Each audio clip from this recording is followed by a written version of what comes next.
Jadi untuk kalian yang nanti ke depannya bisa jadi produsen 10, 15 tahun lagi, kalian yang akan megang gitu loh, roda ekonomi Indonesia, kalian yang akan pegang negara ini. Gua ngomong sebagai generasi yang sama ya, gua pernah ada di posisi kalian, gua pernah ada di posisi ketika gua masih waktu awal banget mulai ya 15 tahun gua, 16 tahun, itu gua bingung gitu kan, gua bingung, tapi yang gua lakukan adalah aksi dulu, ya gua nggak tahu apakah produk gua akan laku ya.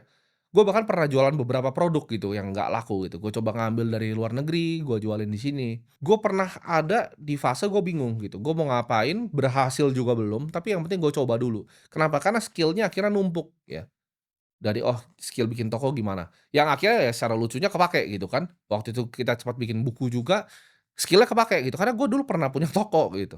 Gue juga belajar gitu kan ketika, oh bikin perusahaan besar pertama, ya kan karyawan seratusan pertama, itu gue ngerasa waktu itu mismanage gitu, mismanage company ya kan, gue 19 tahun, 20 tahun punya karyawan 100 lebih, nggak punya kapasitas yang mumpuni dalam segi operasional dan juga manajerial. Gue mulai tuh sama kayak kalian ya, gue mulai tanpa koneksi, ya gue bukan anak dari konglomerat, gue kaum petani, persis gue nyangkul gitu loh, naik motor nyangkul ibaratnya.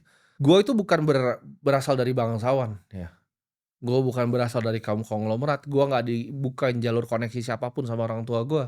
Nah, tapi gue cuman punya 2 ya, karakter trait yang mungkin gue bisa sharing-kan ke kalian dan kalian bisa tiru ya, lu semua bisa tiru karakter ini. Yaitu gue berani untuk kerja keras lebih dari semua orang, gitu. Mungkin ada yang lebih pintar, mungkin ada yang lebih, rajin ya kan gitu. Cuman kalau kerja keras mungkin nggak ada yang bisa kalahin.